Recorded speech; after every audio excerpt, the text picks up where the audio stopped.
Скажите, а что означает вот этот вот фильм о фильме? Это типа вы снимаете фильм, как я снимался типа в фильме? Ух ты, прикольно. Так а что по деньгам? Ой, а что я должен говорить? Просто сидеть перед камерой и рассказывать, как это было? Я готов, работаем. Когда мне впервые предложили сняться в пародии на самого себя, я долго сомневался. Потому что, чтобы сыграть самого себя, нужно тщательно готовиться, вжиться в роль, изучить свои повадки, пожить какое-то время с самим собой. А чтобы пожить с самим собой, для этого нужно было как минимум выгнать Люду из дома. Ну, как вы понимаете, я просто не мог не воспользоваться таким шансом, тем более ради искусства.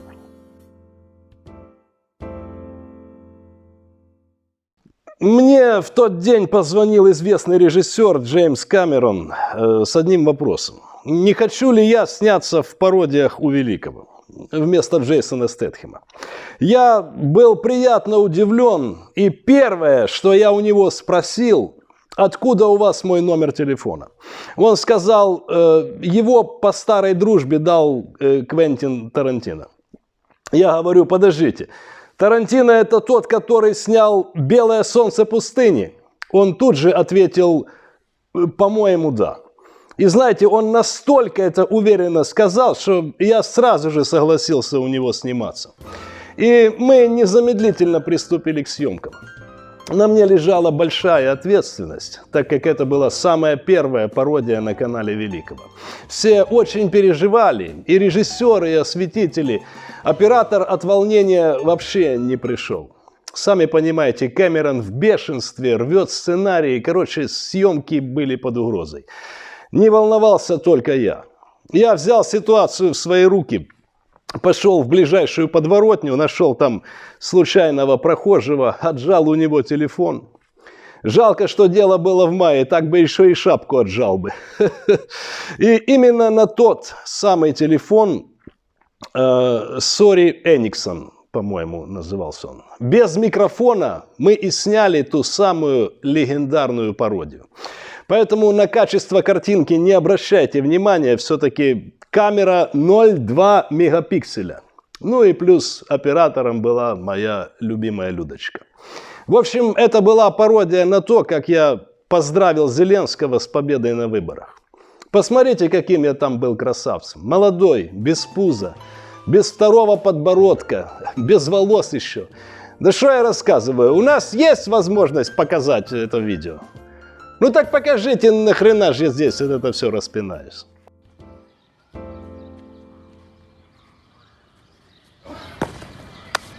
Ты рекончик себе организовал тут, да? Что мы сейчас пишем? Обращение к Зеленскому, понял? Как Вову зовут? Что Вова? Я знаю, что он Вова. Я что, буду говорить уважаемый Вова или что? Отчество как? Александрович. Я понял. Пишем. Уважаемый Вова Александрович, я хочу обратиться к вам как к еще одному легитимному президенту этой страны. И хочу поприветствовать вас в новой для вас, так сказать, уже Станислав Стас Стасик. В новом для вас ипостасике. И откровенно скажу, что когда я узнал о результатах выборов, я, мягко говоря, а такое можно говорить? Нет? А как сказать? Заменить как-то? Я отчленел, мягко говоря, поначалу, а потом подумал, почему бы и нет? Почему бы и нет? Вы новое лицо в политике. Я готов стать лицом обновленным. А что, я уже 5 лет не был в этой стране. Много воды утекло с тех пор. По 21 уже гривне 75 копеек за кубометр. Я ни на что не намекаю, я просто Константин. Я просто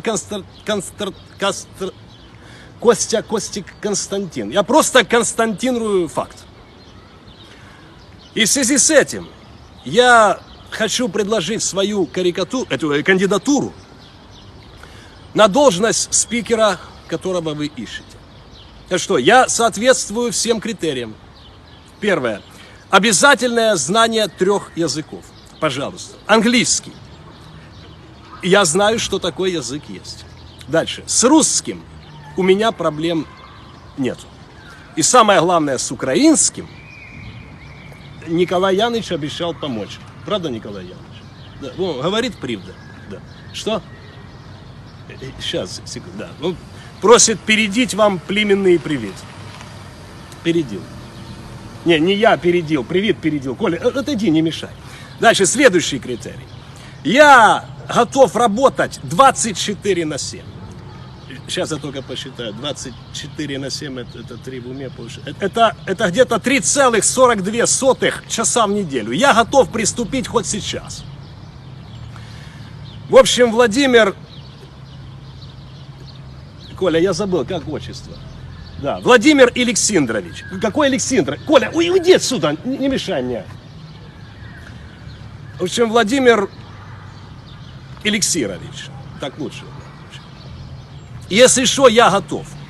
Потому что, как сказал один великий философ, ключевое слово «великий», «Вени види вити», что в переводе означает «вити надо выйти». Наконец-то уже из тени и заняться делом. И я готов вас в этом поддержать. У меня в этом большой опыт. Ни один страус еще не жаловался. Потому что я знаю, что вам будет нелегко. У нас ведь народ в стране как привык. Сначала выбирают Петю, а потом говорят через полгода, что при Яныке было лучше. Так вот, я хочу пожелать вам, чтобы когда вы будете президентом, никто не сказал, что при Пете было лучше. Что при Яныке было лучше, пусть говорят. У нас свобода слова, ничего страшного. Я здесь на секундочку стопану, кое-что вспомнил. Во время съемки режиссер меня очень просил, чтобы в кадре я выглядел умным, харизматичным и интеллигентным. И, как видите, с этой задачей я с легкостью не справился. Смотрим дальше. И в связи с этим я хочу низко поклониться мудрому украинскому народу, который сделал свой осознанный выбор для... Что? Ниже? Да, в связи с этим я хочу ниже поклониться мудрым... низко, ну... Да, низко поклониться. Еще ниже. В общем, народ настолько мудрый, что я готов сесть на коры и низко поклониться мудрому украинскому народу. Слушай, а что я народу кланяюсь? Мы же хотели Зеленскому как-то подлизнуть. А? Давайте перепишем это. Мне неудобно просто. Что? Как не получится? Это в прямом эфире, что ли? Зачем вы это сделали? Коля, вы что, болваны или что? Поднимите меня кто-то. Поднимите, говорю, я тебе сейчас хобот оторву. Идите сюда быстро, я сейчас вам сделаю. Дурачье такое. В общем, вот такой вот получился дебют. Честно скажу, на следующее утро я проснулся знаменитым. Куча звонков, куча комментариев в интернете, поклонницы под подъездом, Людины одноклассницы, на лавке, которые сидят и обсуждают прохожих. Меня в буквальном смысле закидали предложениями все мировые кинокомпании. Короче, я был, как говорится, на пуке популярности. Но в один момент все наши чизкейковские планы, это наполеоновские планы перечеркнул ковид. У меня в тот момент просто, знаете, как говорится, опустились брюки. Я ходил по квартире в семейных трусах. Это были семейные наши с Людой трусы. Мы их по очереди носили. Мне в какой-то момент снова позвонил Джеймс Кэмерон. Говорит: Викторио, он меня так по-дружески называл, гейм-овер. Я на него разозлился, говорю: сам ты гейм-овер, а я натурал Витя. И бросил трубку. В тот тяжелый момент я понимал, что без дальнейших съемок в пародиях я не смогу.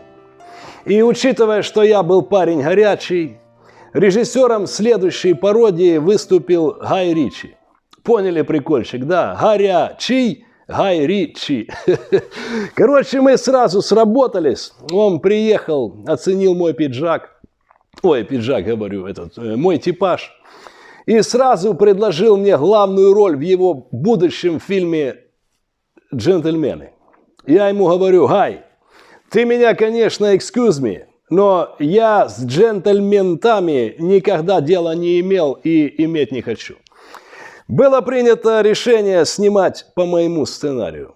У меня уже были кое-какие наработки.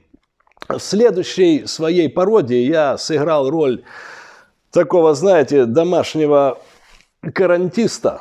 Ну, тот, который сидит дома на карантине. И сделал подборку лучших лайфхаков, чем вообще можно заняться, когда вообще нечем заняться. Всем привет, с вами Федорович. Как и все население планеты, я тоже с марта нахожусь на самоизоляции. Причем нахожусь я еще с марта 2014. Поэтому кому как не мне рассказать вам, дорогие друзья, как правильно сидеть дома и чем заняться, когда нечем заняться. Я сейчас правильно сказал? Ну, просто звучит как-то короче. Но для начала я вам расскажу, как уберечься от коронавируса. Значит, первое. Придерживайтесь социальной дистанции. Не жмите руку. К примеру, со мной уже 4 года никто за руку не здоровается. Второе. Избегайте мест массового скопления людей. Лично я, когда люди начали собираться на Майдане, сразу уехал в Ростов. И, как видите, жив-здоров, мне этот коронавирус не страшен. Третье. Не паникуйте. Лично я начал запасаться туалетной бумагой уже давно. Просто перестал сдавать книги в библиотеку. Поэтому с теми, кто сидит дома, и с теми, кто сидит не дома, я, как бывалый домашник, хочу поделиться небольшими хитростями. Или, как это сейчас правильно говорить, лавкаками. Не, что-то не то. Лайфхаками. Блин. Лайфхаками. Сейчас правильно сказал. Карантин – это хорошее время для того, чтобы вивчити другой язик, который ти до этого не знав. Я особисто для себе вибрав українську мову і кожен день її Блин, ну помнил же. Там что-то типа в доску и каналья. И кожен день її каналья в доску. Да. Какие еще лайфхаки я придумал? Знаю, как можно не платить за интернет. Для этого нужно просто подружиться с соседом и узнать дату его рождения. Интернет обеспечен. Но если уже совсем скучно, можете просто брать презервативы с водой и бросать их с балкона. Только аккуратней, чтобы не попасть с балкона на людей, которые сидят в партере. Да. За это время я также оценил общение по скайпу, у которого, кстати, есть как свои минусы, так и плюсы. Ну, с одной стороны, общение по интернету не заменит радости живого общения. Но с другой стороны, не надо ходить в суд. Кроме прокуроров, я много общаюсь по скайпу с близкими друзьями. Ну, как дела? Я тоже соскучился, да. Вы не волнуйтесь, скоро это все закончится. А где Фузи? О, девочка моя, привет. Рад видеть тебя. Давай, Сем. И помните, во время карантина нужно отдыхать, расслабляться. Попросите вашего близкого человека или друга сделать вам массаж. Сейчас я покажу, как это делается. Извините, что прерываю, просто хотел уточнить, что специально для этой пародии был приглашен талантливейший, на мой взгляд, комедийный актер Коля Азиров, который в свое время гениально сыграл роль премьер-министра Украины. Правда, за съемку себя он запросил очень большой, как он сказал, генерир. И В целях экономии мы его решили в кадре не показывать. Вот что из этого получилось. Николай Яныч, дружище, иди сюда. Коля, извини, можешь мне спинку помять? Вам сделать массаж, простите? Не, массаж, простите, мне делать не надо. Лучше просто спину помассажируй. Ага. Рельсы, рельсы, шпилы, шпилы. Ехал поезд запиздилый. Коля, мы в прямом эфире, ты можешь не выражаться. Из последнего вагина посыпалась... Блин, какая вагина? Ты что, дурачок или что? Иди отсюда. Извините, пожалуйста. Но если вам все-таки приспичит выйти на улицу, обязательно надевайте маску. Я последние лет 6 из дома без маски не выхожу.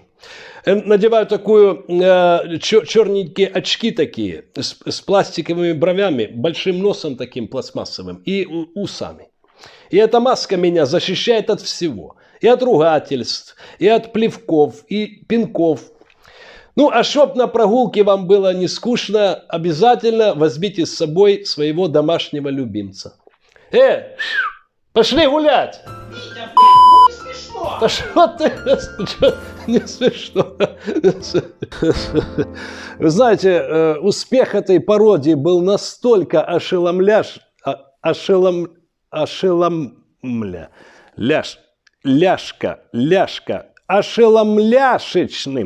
что многие подписчики сразу же попросили снять продолжение. Я был только за. Но с этим сразу возникли определенные трудности. Гай Ричи сказал, что вся эта полова, которую мы с ним сняли, настолько гениальна, что ее будет сложно переплюнуть. Собрал все свои пожитки, он же у нас какое-то время пожил и сдрыснул к себе в Лондон. Я сразу принялся искать режиссера для второй части. Поиск был недолгим. Я зашел в интернет и вбил в поисковике известные режиссеры. Google мне тут же выдал Станиславского. Я позвонил лично Станиславскому. Не верите? И Станиславский мне тоже сказал «не верю» и бросил трубку. В общем, я не знал, что делать. Вышел на улицу и бездумно пошел бродить по городу в поисках ответа.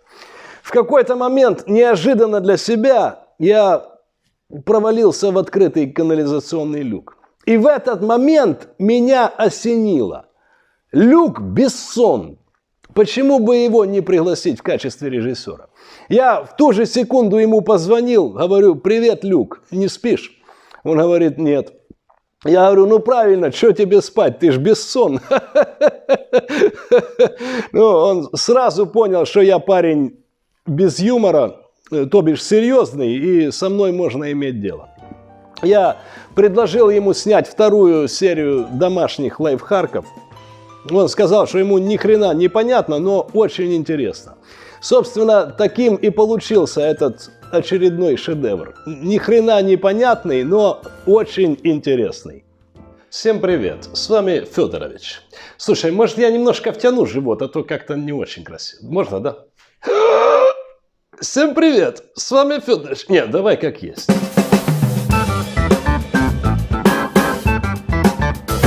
Всем привет! С вами снова Федорович, а это значит, что я подготовил для вас очередную подборку лайфхаков на тему того, чем еще можно заняться, сидя на Тине Кароль. На Карольтине. На карантине, господи, что я говорю? И для начала хочу сказать, не бойтесь самоизоляции. Во-первых, смотрите, вам выпала уникальная возможность спасти мир тупо лежа на диване. Это дорогого стоит. Сори, я прерву на секунду. Для этой сцены по просьбе Люка мне пришлось пойти в магазин и купить новые носки. Режиссеру не понравилось, что на старых носках у меня была дырка на пальце. Типа в кадре неэстетично выглядит. Я долго его упрашивал, но в какой-то момент мне пришлось с этим согласиться. Но самое обидное, что потом в комментариях многие написали, не хватало дырки на пальце. Короче, этот Бессон ни хрена в комедии не понимает, а я прямо сейчас исправлю ту досадную оплошность. Смотрим дальше. А во-вторых, самоизоляция – это прекрасное время для умственного, скажем так, развития. И я подумал, раз Витя я, то кто, как не я, вам лучше расскажет, как правильно сидеть дома. Итак, поехали. Я не понял, а куда ты собрался? Ты что, дурачок? Я сказал, поехали, в смысле начинаем. Давай раздевайся, снимать дальше будем, дурында. Извините. Берите пример с меня. Пока сидел дома, время не терял. Купил 5 заводов, футбольную команду и 2 кинотеатра. В общем, в тот день поперло мне в монополию. Кстати, вот такая игра, рекомендую. Блин. Только будьте внимательны. На коробке написано, что это настольная игра. Но опытным путем мне удалось выяснить, что она также и настольная, и напольная, и на диванная, и даже на туалетная. Следующий лайфхак будет полезен всем тем, кто на время карантина не успел закупиться туалетной бумагой. Для этого нам понадобится самая обычная газета, желательно уже прочитанная. А у меня все газеты прочитаны. Значит, дадим новую жизнь старым вещам, и сейчас я покажу, как это сделать. Значит, правой рукой аккуратно сгибаем ее вот тут в поперечине, потом еще раз сгибаем, и вот так вот мнем, очень долго разминаем. Дальше аккуратно разворачиваем, ну так, чтобы буквы не повылетали, да. И что у нас получается?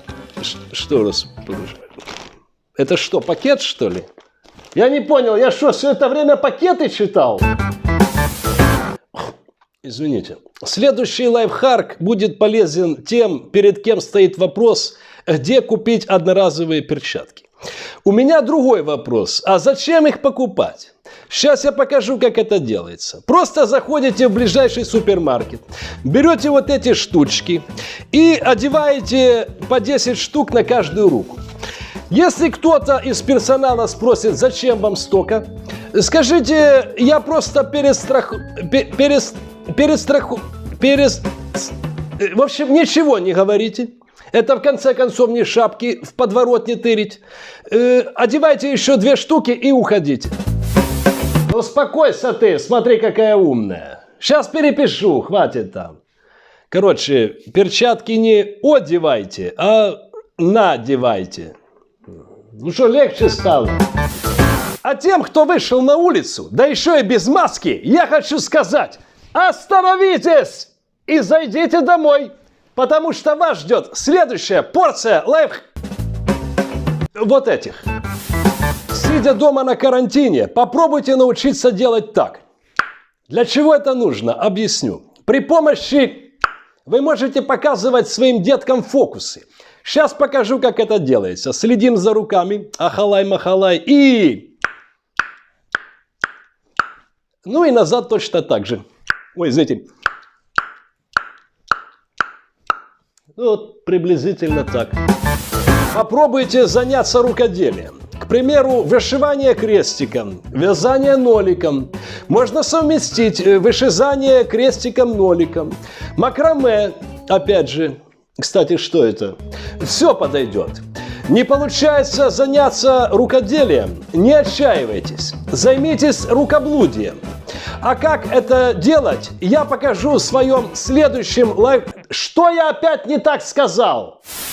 Вот это что? Блюдо. Это рука. Рука в чем? В блюде. Заниматься рукоблудием, в смысле помыть посуду. Я просто выразился языком аллергии. Ой, это аллегории. Проверочное слово Аллегрова. А ключевое слово великий. Значит, есть еще один лайфхак. Если вам лень чем-то заниматься, пока жена не видит, можете тихонечко тяпнуть по писюсику. Слушай, может перепишем, а то какой-нибудь придурок себе по писюсику тяпнет, а я потом виноват буду. Можем, да? Давай. Пока жена не видит, можете тихонечко выпить. По писюсику тяпать не надо, это важно.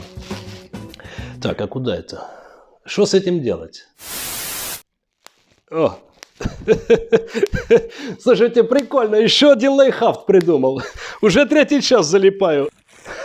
Третий час, блин. Уже третий год залипаю. Вот видите, много чего интересного можно придумать, сидя на карантине. В конце концов, можно просто заняться старым добрым сексом. Сейчас я покажу, как это делать. Заинька, дорогая, пойдем, там надо сейчас сексом показать, как людям заниматься. В смысле? Так я тебя объявил уже. В смысле один? Ты что, прикалываешься? Попросишь ты еще меня о чем-то? Извините, не получится сегодня показать. Так, скажем, реквизит отсутствует. В общем, пишите в комментариях, какие еще лайфхаки вы хотите, чтобы я записал. Ставьте лайки и не забудьте нажать на кнопку подписаться. Все? Слушай, а вот это, они что, нажимают на кнопку и там чуток подзюривают? Нет? Я так и думал.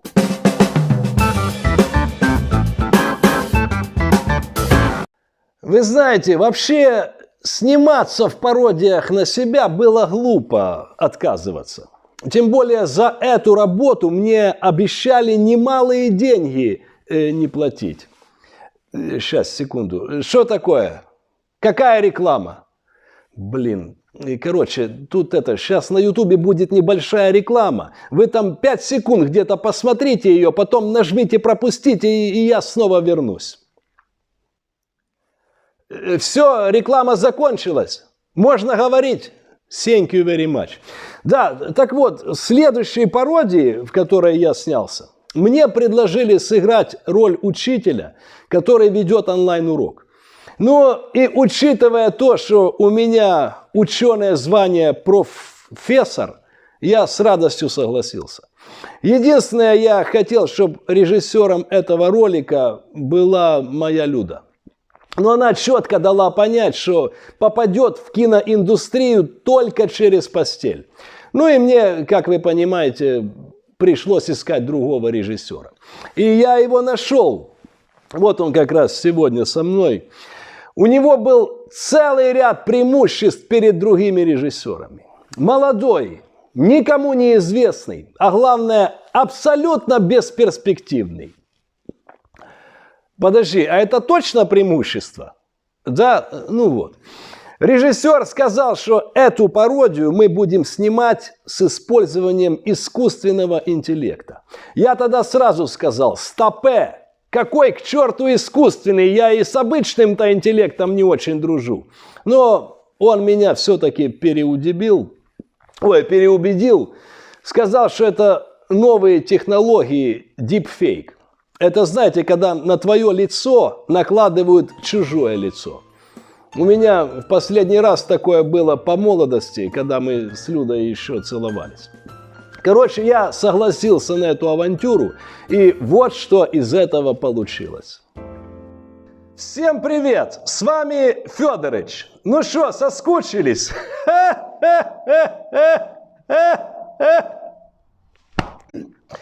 Сегодня День учителя. Пользуясь случаем, хочу поздравить всех учителей, училок, учих, преподавателей, преподобрателей, такие тоже бывают, наставников, сенсеев, профессоров, доцентов и тех, кто защитил докторскую. Хотя, честно говоря, это ж каким дебилом надо быть, чтобы колбасу защищать. Сразу отмечу, День учителя – это и мой праздник тоже. Я пока сидел дома, устроился работать в школу. Работал по совместительству учителем пения и учителем чтения. Меня так все и называли – учитель чтения. Поэтому сейчас, опираясь на собственный опыт, я решил проявить панкреатит, так сказать. Не так сказать. Креатив. Вот. И открыл свою частную онлайн-школу Федоровича. Подписывайтесь и смотрите мои уроки. Сегодня у нас, уважаемые ученики, онлайн-урок литературы, на котором мы с вами изучим 12 стульев. Это уникальная книга. Знаете, чем она уникальна? Вот обычно все книги пишут люди, да? А эту написали Эльф и Петров. Ну вот эти эльфы такие с ушками, знаете, да? Также сегодня мы будем изучать Шевченко. Потрясающий поэт, много прекрасных стихов написал. Мне нравится его вот это стихотворение про курс доллара. Мне 13-й меняло, я по 12 поменял. Очень выгодно, кстати. Я почитал о нем в Википедии. Значит, Шевченко родился 9 марта, а умер 10 марта. Вот видите, человек всего один день прожил, а столько всего успел сделать. И это ему еще повезло. Он ни разу 8 марта не праздновал. Наверняка у вас возникает вопрос, кто мой любимый автор? Отвечу. Мой любимый автор – еврейский народный писатель Николай Васильевич Синагоголь. И его нетленное произведение «Азохин Вий». Также мне нравятся поэты кулинарного направления. Например, Иосиф... слышишь, как у того фамилия была с колбасой? Как? Да, Иосиф Бутербродский. Или вот Евгений ел тушенку. Что? Евтушенко? Ну, я не помню, что он там именно кушал. Но, к сожалению, сегодня у нас мало времени для этой темы. Поэтому эта тема переносится... Извините, что отрываю вас от просмотра. Я на самом деле знаю, как это раздражает, когда кто-то вклинивается со своими комментариями. Но, с другой стороны, я же не просто так влез, да, значит, что-то важное. Поэтому еще раз извиняюсь, что вмешиваюсь. Я просто хотел сказать... Пока тут перед вами извинялся, забыл, что хотел сказать. Ладно, потом, если вспомню, скажу. Еще раз извините. Так, вернемся к уроку. На чем я остановился? Тема переносится. Да. Итак, тема урока переносится. Записывайте. Переносится – это часть носа, вокруг которой 2 глаза. Подожди, а зачем мы на литературе переносицу изучаем? Для этого же есть урок анатомии. Дети, зачеркните все. Идем дальше. Я сейчас держу в руках потрясающую книжку. Чешская литература, 9 класс. Я в восторге. Карел Чапек, Ярослав Гашек, Ирджи Брдечка, Франтишек Печка, Жденек Грубин, Франя Шрамек. Это ж как надо не любить своих детей, чтоб их так назвать. А сейчас маленькое объявление. Уважаемые родители, убедительная просьба до конца недели сдать деньги на ремонт онлайн-школы. Я ни на что не намекаю, я просто предупредить вас хочу. Ну что ж, на этом все. А на следующем онлайн-уроке мы с вами пройдем творчество известной одесской поэтессы, которую зовут Анна Каренина. Я еще в Одессе перепутал ее фамилию, сказал Ахметова. Что? Опять путаю? В смысле? Каренина бросилась под поезд? Из-за того, что я перепутал ее фамилию? Боже, какой кошмар! Так, уважаемые ученики, давайте заканчивать урок, пока я еще чего-то не начудил. Ну, в общем, такой вот, друзья, получился фильм о фильме. Будем заканчивать. Вот, вспомнил, что хотел сказать. Если вам понравился такой необычный формат видео, напишите об этом в комментариях, поставьте лайк, нажмите кнопку подписаться на канал.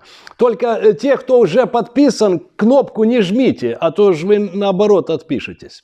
Короче, пишите, кого бы вы еще хотели увидеть в фильме о фильме, потому что ваши комментарии, они знаете, как говорится, дают мне хавку для подумать. Ой, это пищу для размышления. Так что, надеюсь, еще увидимся.